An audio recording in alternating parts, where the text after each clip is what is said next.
दोस्तों मैं आपको आज बताने जा रहा हूं कि प्रॉपर्टी डीलर कैसे बने।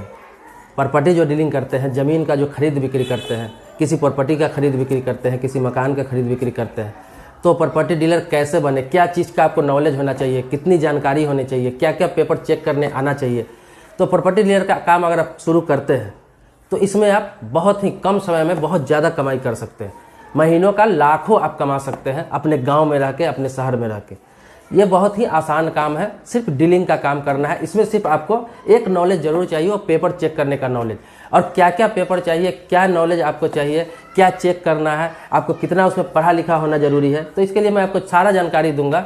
आप पूरा वीडियो देखिए, बहुत ही कम समय में पूरा जानकारी दूंगा। पूरा शुरू से लास्ट तक आप वीडियो देखिए, पूरी जानकारी दूंगा। आप इस वीडियो को लाइक कर दीजिए, आपसे रिक्वेस्ट है कि इस वीडियो को लाइक जरूर कर दीजिए।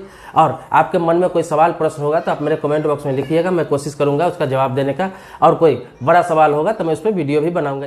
आपको ज़मीन खरीद बिक्री करने के लिए, मतलब कि प्रॉपर्टी डीलर का काम करने के लिए, खरीदने के लिए, बेचवाने के लिए आपको करना क्या है कि जो पार्टी ज़मीन बेच रहा है, जो पार्टी ज़मीन बेच रहा है, जो पार्टी ज़मीन खरीद रहा है, तो खरीदने वालों को तो कुछ नहीं करना है, सिर्फ पैसा देना होता है, एग्रीमेंट कराता है और उस ज़मीन को खरीदता है।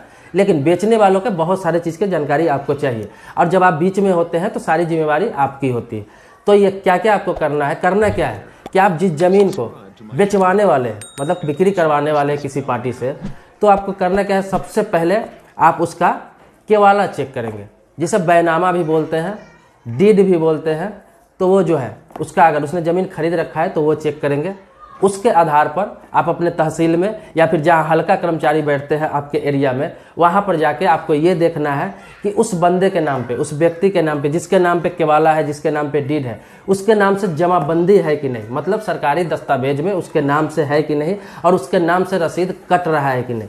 अगर उसके नाम से रसीद कट रहा है तो आप रसीद भी उससे लेंगे, रसीद का फोटोकॉपी भी ले लेंगे, और केवाला का, डीड का, बैनामा का भी फोटोकॉपी ले लेंगे, जो भी है उसके पास उसका फोटोकॉपी ले लेंगे। आप देख लेंगे कि दोनों सेम व्यक्ति के नाम से, सेम आदमी के नाम से रसीद कट रहा है कि नहीं। अगर इस तरह से उसके नाम से रसीद कट रहा है, फिर उसके बाद आपको क्या करना है कि पोजीशन पे जाना है, जहाँ पे ज़मीन है वहाँ पे जाना है आपको, और देखना है कि ज़मीन उसके कब्जे में है कि नहीं। सबसे बड़ा पॉइंट है कि ज़मीन उसके कब्जे में है कि नहीं।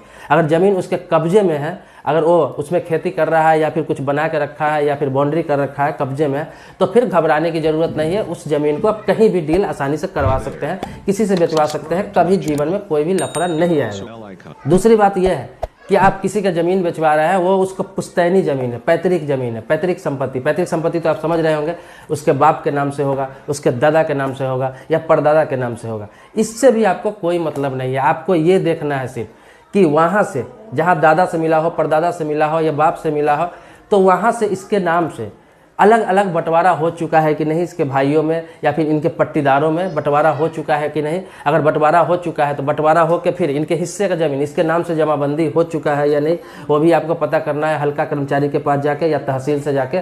तो ये पता कर लेंगे आप। उसके बाद लास्ट स्टेज ये है कि वो भी देखना है कि इसके नाम से रसीद कट रहा है कि नहीं, करेंट रसीद जो है वर्तमान में इसके नाम से रसीद कट रहा है कि नहीं। अब फिर आपको वही प्रोसेस करना है कि जाके देखना है कि ज़मीन इसके कब्जे में है कि नहीं। अगर आप ज़मीन का पूरा प्रूफ करना चाहते हैं तो आप उस इलाके के किसी अमीन को भी पकड़ सकते हैं और उससे ज़मीन का नक्शा भी दिखवा सकते हैं।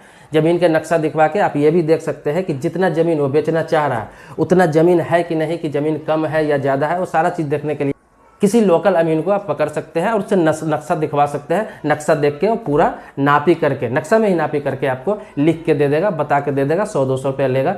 बस यही प्रोसेस है। इतना अगर आप कर लेते हैं तो फिर कुछ घबराने की ज़रूरत नहीं। लेकिन आप उस चीज़ में हाथ नहीं डालें। अगर पैतृक संपत्ति है, किसी के भाइयों में बंटवारा नहीं हुआ है, किसी के दादा के नाम से संपत्ति है और बंटवारा नहीं हुआ है, लेकिन उसको हिस्सा मिला हुआ है, बंटवारा नहीं हुआ है लेकिन उसको हिस्सा बांट के दे दिया गया है, लिखित में बंटवारा नहीं हुआ है, उसके नाम से जमाबंदी नहीं हुआ है, उसके नाम से रसीद नहीं कट रहा है, लेकिन वो ज़मीन बेचना चाह रहा है, तो ऐसा ज़मीन में आप हाथ नहीं लगाएं। क्योंकि आप जितना कमाएंगे नहीं उतना मुसीबत का सामना आपको करना पड़ सकता है। हो सकता है वो ज़मीन बेच दे, लेकिन बाद में उसका भाई, उसका चाचा केस कर दे, उस पर मुकदमा कर दे।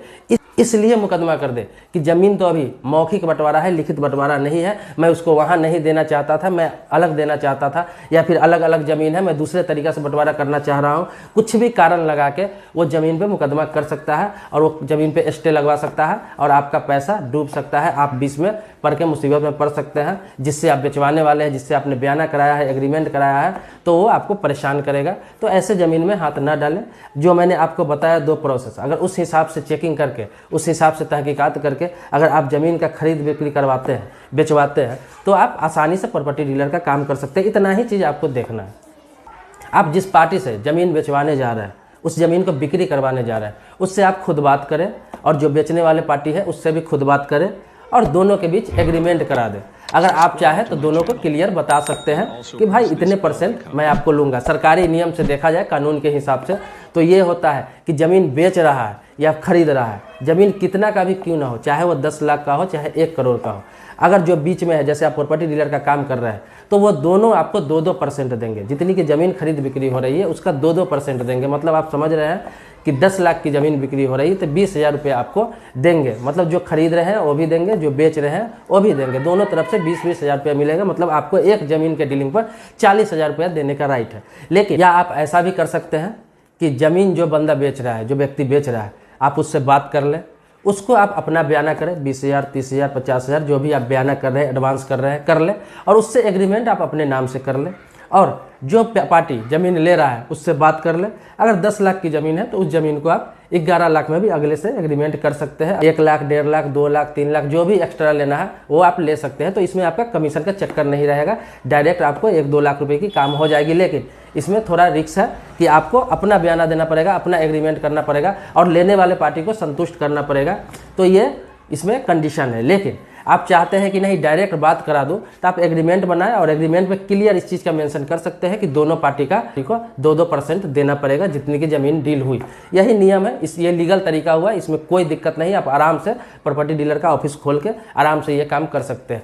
इसमें एजुकेशन का कोई क्राइटेरिया नहीं है कि इतना पढ़ा लिखा आपको होना जरूरी है। आप सिर्फ इतना ज्ञान रखते हैं, जितना मैंने आपको बताया शुरुआत में, उतना ज्ञान आप रखते हैं, सिर्फ ज़मीन का नॉलेज रखते हैं, पेपर देखना जानते हैं, जितना मैंने आपको बताया, रसीद, केवाला और जमाबंदी, इन तीनों को देखना जानते हैं, नक्शा दिखवा लेंगे आप अमीन से, बस यही इतना ही जानकारी होना चाहिए। अगर सब चीज़ ठीक है, एक ही व्यक्ति के नाम से है, तो ज़मीन का आराम से डीलिंग करा सकते हैं, कोई दिक्कत नहीं आएगी। इस तरह से आसानी से आप प्रॉपर्टी डीलिंग का काम कर सकते हैं और लाखों रुपया अपने घर पे बैठ के कमा सकते हैं, अपने गांव में रह के, अपने शहर में रह के। ये बहुत ही आसान काम है। हाँ, मैंने आपको बता दिया कि जिस ज़मीन में, जिस प्रॉपर्टी में लफड़ा हो, जो बंटवारा नहीं हो चुका है, या फिर जिस ज़मीन पे विवाद चल रहा है, वैसे ज़मीन में हाथ नहीं लगाए, तब आप लंबे टर्म तक, लॉन्ग टर्म तक आप काम कर सकते हैं। बहुत दिनों तक आप प्रॉपर्टी डीलिंग का काम कर सकते हैं। लेकिन विवादित ज़मीन में आप हाथ लगाते हैं पैसे के लालच में, तो उसमें आपको दिक्कत आएगी। पता चलेगा आप केस मुकदमे में पड़ गए, आपको भी परेशानी हुई, कहीं गवाह बनना पड़ गया, कहीं कुछ करना पड़ गया, तो उसमें आपका समय भी जाएगा, आपका पैसा भी जाएगा, धन हानि भी होगा और कुछ फ़ायदा होने वाला नहीं। पता चलेगा जितना कमा रहे हैं उससे ज़्यादा नुकसान हो रहा है। आप ऐसे ही चीज़ों में हाथ लगाए जो मैंने आपको बताया।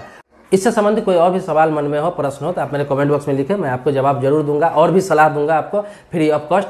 और मेरे चैनल को आपने सब्सक्राइब अभी तक नहीं कर रखा है तो सब्सक्राइब कर ले। अगर आपने सब्सक्राइब कर रखा है तो इसके लिए धन्यवाद देता हूँ आपको। और इसी तरह से नई नई वीडियो, आपको नई नई जानकारी मिलती रहेगी। तब तक के लिए धन्यवाद, शुक्रिया।